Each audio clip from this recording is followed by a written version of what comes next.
क्या कभी भी आपने यह महसूस किया है कि कोई बात दिमाग में बार बार घूम रही है? मान लीजिए कोई गलती हो गई या कोई फैसला लेना है, तो उसके बारे में सोचना तो स्वाभाविक है, लेकिन ज्यादा सोचने की आदत लग जाए तो यह तनाव का कारण बन सकता है। ऐसे में मन में तरह तरह के विचार आते रहते हैं, जैसे क्या होगा अगर मैं असफल हो गया, या क्या मैंने उन्हें नाराज कर दिया। यह विचार हमें चिंतित, परेशान और बेचैन बना देते हैं। ज्यादा सोचने से हम असल में कुछ कर ही नहीं पाते और जिंदगी के मौके भी हाथ से निकल सकते हैं। तो दोस्तों, आज हम इसी विषय पर एक कहानी को सुनेंगे। लेकिन इस कहानी को शुरू करने से पहले आप सभी से निवेदन है कि आप हमारे चैनल को सब्सक्राइब कर लें और बेल नोटिफिकेशन को ऑल पर सेलेक्ट कर दें, ताकि हमारे आने वाली वीडियोस की सूचना सबसे पहले आपको प्राप्त हो सके। तो चलिए कहानी को शुरू करते हैं। एक समय की बात है, एक नगर में एक व्यक्ति रहता था जिसका नाम विराट था। विराट एक मेहनती किसान था और अपने काम में बहुत मेहनती था। लेकिन विराट की सबसे बड़ी समस्या थी चिंता। वह एक साधारण जीवन जीता था, परंतु उसकी मनमानी चिंता उसे हमेशा तंग करती रहती थी। रोज वह अपने कामों को करते हुए अपने मन के कोने में यह सोचता रहता कि आने वाला कल कैसा होगा। विराट को हमेशा यही लगता था कि उसका भविष्य अनिश्चित है। उसे लगता था कि वह किसी अच्छे या बुरे कल के सामने है, जिससे उसका जीवन पूरी तरह से प्रभावित हो जाएगा। वह अपनी चिंताओं में इतना खो जाता कि उसका व्यक्तित्व भी प्रभावित हो जाता। सुबह उठते ही विराट सोचने लगता था कि आज क्या होगा। क्या काम ठीक से चलेगा? क्या वह पर्याप्त पैसे कमा पाएगा? क्या उसका परिवार खुश रहेगा? इन सवालों का जवाब न होने के कारण उसके मन में एक तूफान उठ खड़ा होता। रात भर नींद न आने के कारण उसकी आंखें सूजी हुई रहती। सुबह होते ही वह थका हुआ और निराश महसूस करता। उसकी चिंता सिर्फ भविष्य तक ही सीमित नहीं थी, वह हर छोटी छोटी बात को लेकर भी चिंतित रहता। यदि कोई काम समय पर पूरा न हो पाता तो वह घंटों सोचता रहता कि क्या होगा। इसका बुरा परिणाम यह होता कि चिंता के कारण वह जीवन का आनंद नहीं ले पाता था। वह एक ऐसा व्यक्ति था जो हर काम शुरू करता था, लेकिन उसे पूरा करने का साहस नहीं होता था। डर का साया उसके पीछे हमेशा बना रहता था, जो उसे बीच में ही हार मानने पर मजबूर कर देता था। यह डर केवल असफलता का ही नहीं था, बल्कि अपने और अपने परिवार के भविष्य को लेकर भी था। हर रोज रात को सोने से पहले उसके मन में अनेक प्रश्न उठते थे।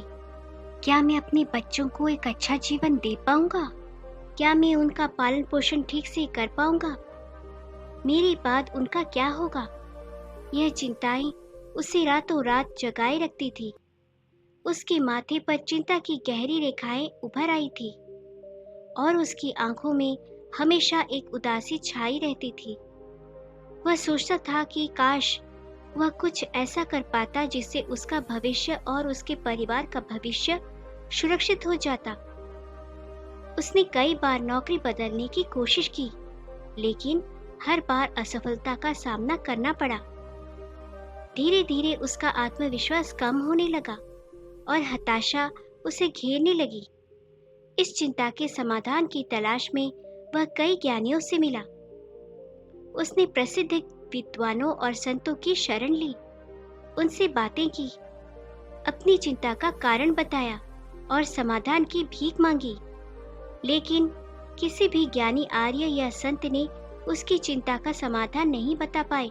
सभी ने उसे धैर्य रखने और भगवान पर भरोसा करने की सलाह दी।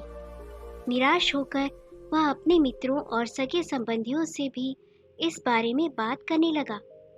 कई लोगों ने उसे सलाह दी कि वह अपना धन किसी सुरक्षित जगह पर निवेश करे, ताकि उसे मुनाफा मिल सके। कुछ लोगों ने कहा कि उसके ग्रह नक्षत्र ठीक नहीं चल रहे हैं और उसे ज्योतिषी से मिलना चाहिए। कुछ अन्य लोगों ने कहा कि उसके कर्मों में ही कोई कमी है और उसे अच्छे कर्म करने चाहिए। लेकिन सारे नुस्खे, हिदायतें और सलाह को बखूबी निभाने के बाद भी उसके नाम में अजीब सी बेचैनी थी। एक दिन उसे इतनी परेशानी में देख उसके एक मित्र ने उसे बौद्ध भिक्षु के बारे में बताया। उस मित्र ने कहा कि जो कोई भी उन बौद्ध भिक्षु से मिलने जाता है वे उसकी समस्या का समाधान अवश्य ही करते हैं, चाहे समस्या कितनी ही बड़ी क्यों न हो। उनके समझाने का तरीका थोड़ा अलग होता है। वे अपनी बातों को कुछ अनोखे ढंग से समझाते हैं। वह बहुत खुश हुआ। उसे लगा कि हाँ, अब वही साधु बाबा उसकी समस्या का समाधान बता सकते हैं। उत्सुकता से वह व्यक्ति तुरंत बौद्ध भिक्षु के आश्रम की ओर चल पड़ता है। आश्रम एक शांत और सुंदर स्थान पर स्थित था। चारों ओर ऊंचे पेड़ों से घिरा हुआ था। जैसे ही वह आश्रम के द्वार पर पहुंचा, उसने एक शांत और पवित्र वातावरण महसूस किया। उसने धीरे से दरवाजा खटखटाया और अंदर प्रवेश किया। वह बौद्ध भिक्षु एक बैठने के स्थान पर बैठकर ध्यान कर रहे थे। जैसे ही विराट प्रवेश करता है, वह बौद्ध भिक्षु आंखें खोलकर विराट की ओर देखते हैं। तभी विराट उनके पास जाकर उन बौद्ध भिक्षु से कहता है, हे महाराज, मैंने आपके बारे में बहुत सुना है। लोग आपकी प्रशंसा करते थकते नहीं। मैंने यह भी सुना है कि जो भी आपके पास अपनी समस्या लेकर आता है, आप उसका समाधान उसे अवश्य देते हैं। हे महाराज, मेरी हाथ जोड़कर आपसे एक विनती है। मेरी भी एक समस्या है। मुझे अपने आने वाले कल की चिंता है। मैं चाहता हूँ कि मेरे बच्चे और परिवार सुरक्षित रहे और उनका भविष्य सुरक्षित हो। मैं अपने भविष्य की चिंताओं में अपना सारा समय गुजार देता हूँ।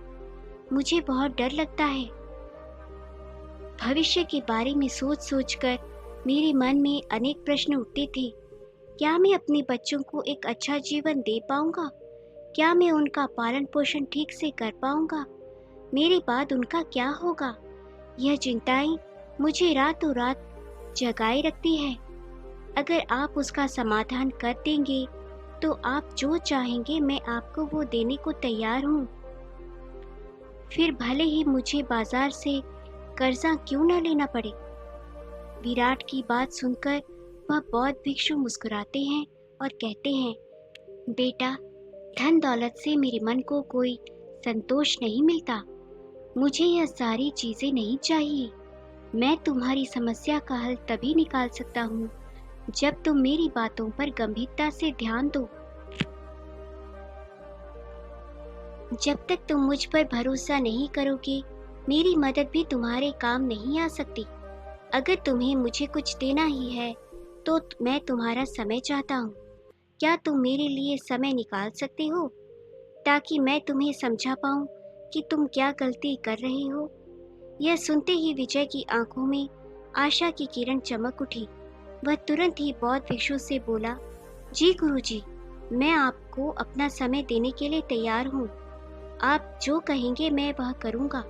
बस मेरी समस्या का समाधान कर दीजिए। बौद्ध भिक्षु विराट के निश्चित दृढ़ता को देखकर प्रसन्न हुए और उसे कहा, बेटा, मुझे तुम्हारे 7 दिन का समय चाहिए और इन 7 दिन में तुम्हें मेरे पास आश्रम में रहना होगा। जैसा मैं कहूँ ठीक वैसा ही करना होगा। क्या तुम तैयार हो? युवक थोड़ा सोच में पड़ गया।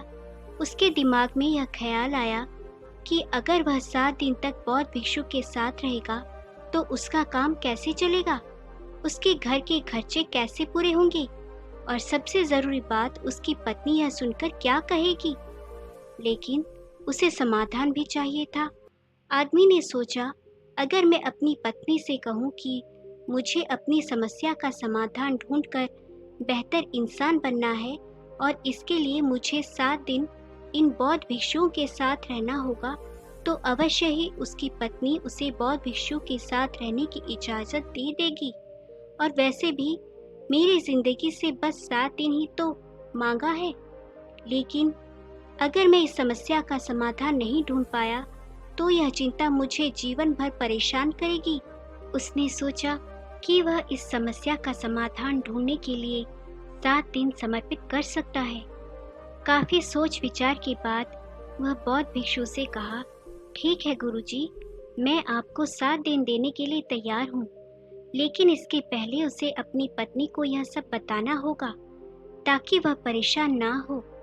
इस पर बौद्ध भिक्षु कहते हैं, जरूर बेटा, तुम मुझे कल इसी जगह पाओगे। घर लौटकर पति ने अपनी पत्नी को सारी बात बताई। पत्नी को सुनकर दुख हुआ, लेकिन वह अपने पति के प्यार और उसे हो रही तकलीफ को समझ गई। उसने अपने पति को हौसला दिया और कहा, चिंता मत करो, मैं तुम्हारे साथ हूँ। अगले दिन बौद्ध भिक्षु ने उस व्यक्ति से कहा, आज से 7 दिन तक तुम्हें एक भिक्षु की तरह जीवन जीना होगा। तुम्हें उनके जैसे कपड़े पहनने होंगे, आश्रम में उनकी तरह सफाई करनी होगी और भिक्षा मांगने के लिए गांव में जाकर भोजन लाना होगा। लेकिन एक बात का ध्यान रखना, हर काम करने से पहले अपने मन में यह विचार करना होगा कि यह काम कैसे होगा, क्या मैं इसे पूरा कर पाऊंगा?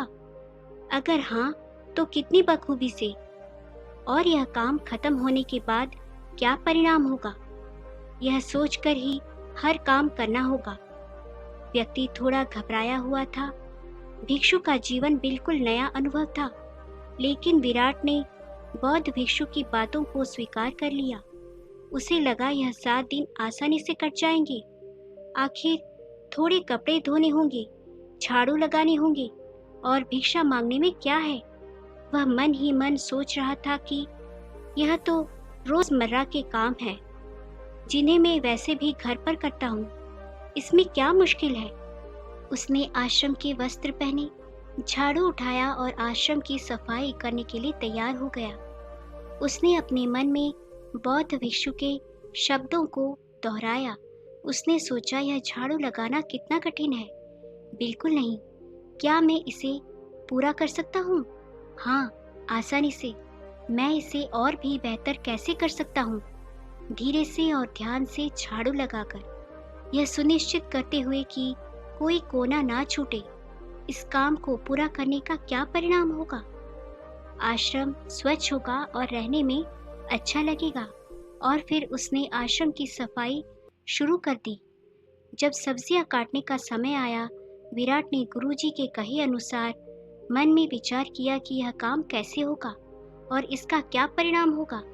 कुछ देर सोचने के बाद उसने यह यकीन किया कि यह काम आसान होगा। वह अपने घर में भी अक्सर सब्जियां काटता था और उसे लगा कि इसमें ज्यादा मुश्किल नहीं है।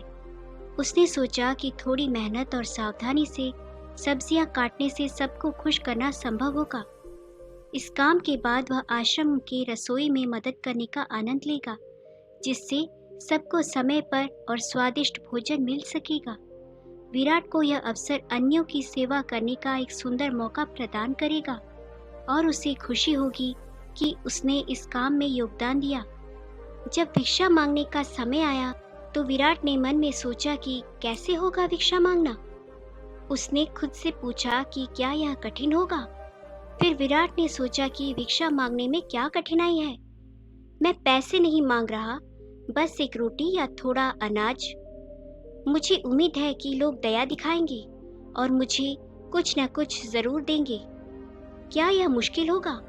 वह खुद को जवाब देता है, मुझे नहीं लगता। मैं विनम्रता से भिक्षा मांगूंगा और लोगों से सम्मानपूर्वक बात करूंगा, तो मुझे लगता है कि वे मेरी मदद करेंगे। विराट ने आशा की कि वह पर्याप्त भोजन प्राप्त करेगा और आश्रम के लिए भोजन ला पाएगा। उसे लगा कि यह एक अच्छा अनुभव होगा। पहला दिन तो ठीक ठाक गुजरा। उसने आश्रम के वस्त्र पहने, आश्रम की साफ सफाई में हाथ बटाया और आसपास के घरों से भिक्षा मांग कर लाया। सब्जियां काटकर उसने रसोई में मदद भी की। लोगों ने उसे सम्मान से भोजन दिया और उसकी कोशिशों की सराहना भी की। उसने सारे काम बखूबी निभाए। विराट को लगा कि बाकी दिन भी ऐसे ही आसानी से निकल जाएंगे। शाम को बौद्ध भिक्षु के पास बैठकर उसने पूरे दिन के अनुभवों को उन बौद्ध भिक्षु को बताया और कहा, देखा गुरुजी, मैंने सारे काम कर दिए और मैंने काम करने से पहले सोचा भी कि वह कैसे होंगी। बौद्ध भिक्षु मुस्कुराते हुए कहते हैं, बहुत अच्छे, लेकिन याद रखना, जैसा कि अक्सर होता है, जिंदगी हमारी उम्मीदों से थोड़ी अलग चलती है। हर दिन एक जैसा नहीं होता। कल शायद परिस्थिति अलग हो और ऐसा ही कुछ अगले ही दिन से विराट के साथ होने लगा। अगले ही दिन दिक्कतें शुरू हो गई। भिक्षा मांगते समय एक घरवाली ने उसे डांट दिया, यह कहते हुए कि वह आलसी है और काम करने के बजाय भीख मांग रहा है। विराट को यह बात चुभ गई। उसने मन ही मन सोचा कि वह तो गुरु के आदेश का पालन कर रहा है, फिर भी उसे अपमान सहना पड़ रहा है। फिर एक दिन आश्रम में सब्जियां काटते समय विराट का हाथ कट गया। उसे गुस्सा आया कि इतना आसान काम भी वह ठीक से नहीं कर पाया। ऊपर से रात के भोजन में भी सिर्फ रोटी और दाल थी। ऐसा सोचते हुए विराट ने आश्रम में झाड़ू लगाना शुरू किया। कुछ देर बाद जब उन्होंने आधे हिस्से को साफ कर लिया था, तभी अचानक तेज हवा का झोंका आया। इस झोंके ने बाहर की धूल और मिट्टी को उड़ाकर आश्रम के अंदर ला दिया, जिससे सफाई का काम बेकार हो गया। ऐसे ही कुछ दिन बीत गए और विराट की परेशानियां बढ़ती गईं। उसे जमीन पर सोने की आदत नहीं थी। उसकी पीठ में दर्द होने लगा। ध्यान के दौरान उसका मन भटकता रहता, तो कभी पर्याप्त भिक्षा न मिलने पर विराट को भूख से व्याकुल होकर आश्रम खाली हाथ लौटना पड़ता था। विराट को जल्दी ही एहसास हुआ कि यह काम उतना आसान नहीं है जितना उसने सोचा था। धीरे धीरे विराट का उत्साह कम होता गया। उसने सोचा था यह 7 दिन आसान होंगे, लेकिन असल में यह काफी मुश्किल भरे निकले। हर रात सोने से पहले वह सोचता था कि यह 7 दिन कब खत्म होंगे। उसने सोचा अगले 7 दिन तो बहुत मुश्किल से कटेंगे। उसने बौद्ध भिक्षु को अपनी परेशानी बताई। उसने कहा, गुरुजी, आपने जैसा कहा मैं वैसा ही करने की कोशिश कर रहा हूँ। मैं हर काम करने से पहले सोचता हूँ कि वह काम कैसे होगा, उसका परिणाम कैसा होगा, पर हर काम में मुझे रुकावट आ रही है और दिन पर दिन यह सब बढ़ते जा रहा है और मेरे कोई भी परिणाम वैसा नहीं होता जैसा मैंने उस काम को शुरू करने से पहले सोचा था। मैं क्या करूं? आप ही बताइए। मेरे 7 दिनों में से 4 दिन तो यूं ही कठिनाइयों में गुजर गए हैं। बौद्ध भिक्षु ने शांत स्वर में कहा, बेटा चिंता मत करो। मैंने यह सब तुम्हें इसलिए करने के लिए कहा था ताकि तुम समझ पाओ कि ऐसा ही तुम अपने जीवन में भी करते आए हो। तुम इससे पहले अपने जीवन में हर काम को शुरू करने से पहले उसके परिणाम क्या होंगे यह सोचने में अधिकतर समय बिता देते थे। भविष्य में यह कैसा होगा या यह कैसा होना चाहिए, भविष्य में तुम्हारे पास कितना पैसा होगा या फिर पैसा नहीं हुआ तो क्या होगा, अगले साल बारिश नहीं आई तो फसल कैसे उगेगी, या तुम मर गए तो क्या होगा। और इसी कारण तुम वर्तमान में कोई काम नहीं कर पाते थे। लेकिन असली बात तो यह है कि वर्तमान ही तुम्हारा भविष्य बनाता और बिगाड़ता है, और तुम तो उन भविष्य के भूतों के बारे में सोचकर डर रहे हो जो असल में तुम्हारे हाथ है ही नहीं। मुझे बताओ, क्या तुम्हारी मृत्यु तुम्हारे हाथ में है? विराट उन बौद्ध भिक्षु से कहता है, नहीं गुरुजी। बौद्ध भिक्षु विराट से फिर पूछते हैं, क्या बारिश के ज्यादा या कम गिरना तुम्हारे हाथ में है विराट? विराट बौद्ध भिक्षु से फिर कहता है, नहीं गुरुजी। गुरुजी आगे कहते हैं, तो क्या यह सही नहीं होगा कि तुम उन काल्पनिक भविष्य के डर से भरे हुए भूतों के बारे में सोचना छोड़ के तुम अपने उन सुनहरी भविष्य के बारे में अभी इसी वक्त क्या कर सकते हो वही करो? विराट गुरुजी के इस ज्ञान को समझते हुए बड़े ही गंभीर तरीके से बातों को अपने अंदर सोखता है और कुछ देर शांत रहने के बाद गुरुजी से पूछता है, तो क्या गुरुजी आप यह कह रहे हो कि मैं भविष्य के बारे में सोचना छोड़ दूं? कोई लक्ष्य ना रखूं? अपने जीवन में ऐसे तो मेरे जीवन का कोई अर्थ ही नहीं रह जाएगा। इस पर वह बौद्ध भिक्षु जोर से हंसते हुए कहते हैं, बेटा यह तो बेवकूफी होगी अगर तुम लक्ष्य ही नहीं रखोगे। अपने जीवन में तो तुम्हें कैसे पता चलेगा कि किस दिशा में अपने कार्य करने हैं, किन जगहों पर अपनी शक्ति खर्च करनी है। आगे वह बौद्ध भिक्षु कहते हैं कि इस दुनिया में हर किसी को भविष्य के बारे में सोचना चाहिए, लेकिन यह भी याद रखो कि भविष्य के बारे में तुम सिर्फ इसलिए सोच रहे हो ताकि तुम अपनी दिशा तय कर सको, एक लक्ष्य बना सको, ताकि तुम्हें पता हो कि तुम्हें कहाँ जाना है या क्या बनना है। लेकिन अगर तुम बस उसी के बारे में सोचते रहने की भूल करोगे और वर्तमान में उस लक्ष्य को पाने के लिए कुछ भी नहीं करोगे, तो तुम्हारे जीवन में निराशा और दुख के सिवाय कुछ नहीं बचेगा। और इसीलिए अब से तुम्हारे 7 दिनों में से बाकी के 3 दिन तुम हर काम अब इस नए ज्ञान को ध्यान में रखते हुए करना। अब से तुम्हें कोई भी काम करने से पहले बस अंतिम परिणाम तय करना है और उसके बाद उस लक्ष्य तक पहुंचने के लिए जो भी करना पड़ेगा तुम्हें वह करना है। जैसे कि अगर कोई तुम्हें भला बुरा कह रहा है तो तुम्हें अपने मन को शांत करके यह समझना है कि लोग खुद भी परेशान होते हैं। अपनी जिंदगी में वह इतना गुस्सा बस तुम्हें देखकर ही नहीं हुए हैं। उन्हें माफ करो ताकि वह तुम्हारे मन को तंग न कर सके और तुम किसी और इंसान के पास जाओ भिक्षा लाने के लिए, या कभी प्रकृति के तौर पर तुम्हारे लिए कुछ बुरा होता है, जैसे कि हवा के तेज झोंके से मिट्टी आना और तुम्हारे सारे झाड़ू मारने के मेहनत पर पानी फैल जाना, तो इस वक्त तुम हार न मानकर अपने लक्ष्य को पूरा करने के लिए जो भी बन सकता है तुम्हें करना है। जरा सोचो क्या हो जाएगा अगर तुम्हें और एक बार झाड़ू मारना पड़े। क्या तुम पतले हो जाओगे? क्या तुम मर जाओगे? क्या सिर्फ एक हवा का झोंका ही तुम्हें रुलाने या परेशान करने के लिए काफी है? झाड़ू उठाओ और फिर से मेहनत करो, क्योंकि बेटा सिर्फ एक चीज है जो हमारे भविष्य को सुरक्षित कर सकती है, और वो है उस भविष्य को पूरा करने के लिए वर्तमान में की गई मेहनत। आगे गुरुजी विराट की आंखों में देखकर धीरे से कहते हैं, और मजे की बात तो ये है कि इसी नियम का इस्तेमाल तुम अपने जीवन की कठिनाइयों को भी दूर करने के लिए इस्तेमाल कर सकते हो। तुम्हें अपने परिवार का भविष्य सुखद बनाना था ना, इसी परेशानी को हल करने के लिए आए थे ना तुम मेरे पास। विराट बड़े ही दुख भरे आवाज में कहता है, जी गुरुजी, मुझे अपने परिवार के भविष्य की बहुत चिंता है। गुरुजी कहते हैं, तो इसका मतलब तुम्हें अपना लक्ष्य पता है, बस अब तुम्हें वर्तमान में जो भी करना पड़े वह करना है।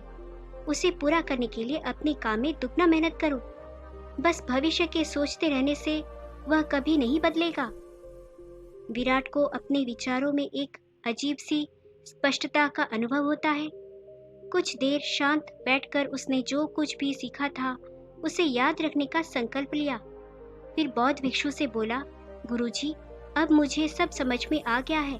मुझे लगता है कि बाकी के 3 दिन मैं आपके निर्देशों का पालन करूंगा। अब जब मेरे सामने कोई बाधा आएगी तो मैं उसे पार कर लक्ष्य तक पहुंचूंगा, ना कि बेकार के सवालों में उलझकर अपना समय बर्बाद करूंगा। बौद्ध भिक्षु विराट की दृढ़ता से मुस्कुराए। उन्होंने कहा, बहुत अच्छा विराट, यही वह भावना है जो तुम्हें सफलता की ओर ले जाएगी। बौद्ध भिक्षु की सलाह को ध्यान में रखते हुए विराट ने अगले 3 दिन बिताए। रास्ते में वाकई कई कठिनाइयां आई। कभी हार मानने का मन होता, कभी रास्ता भटकने का डर लगता, परंतु उसने गुरुजी के शब्दों को याद रखा। उसने सीखे हुए कौशल का प्रयोग किया और दृढ़ता के साथ हर चुनौती को पार किया। धीरे धीरे विराट को एहसास हुआ कि भविष्य की चिंता करना व्यर्थ है। जो करना है अभी करना है। लक्ष्य तक पहुंचने के लिए हर पल को सही से इस्तेमाल करना चाहिए। गुरुजी को प्रणाम करते हुए विराट ने कहा, गुरुजी, आपका बहुत बहुत धन्यवाद। आपकी सीख ने मुझे भविष्य की फिक्र से मुक्त कर दिया है। अब मैं जानता हूँ कि वर्तमान में जीना ही सबसे महत्वपूर्ण है। विराट ने गुरुजी को अलविदा कहा और वापस अपने जीवन की ओर चल पड़ा। 3 दिन बाद जब विराट वापस घर लौटा तो वह पहले से बिल्कुल अलग इंसान बन चुका था। उसके चेहरे पर एक शांति थी जो पहले कभी नहीं देखी थी। अब वह हर पल का आनंद लेने के लिए तैयार था।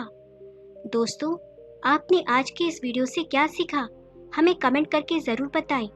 इसी के साथ हमें उम्मीद है कि आपको आज की वीडियो पसंद आई होगी। तो इस वीडियो को उस इंसान को शेयर करें जिसे यह कहानी सुनने की ज़रूरत है, और उसी के ठीक बाद चैनल को सब्सक्राइब करें। तो चलिए फिर मिलते हैं ऐसी एक और नई वीडियो में एक नए मैसेज के साथ। तब तक के लिए अपना ख्याल रखें। धन्यवाद।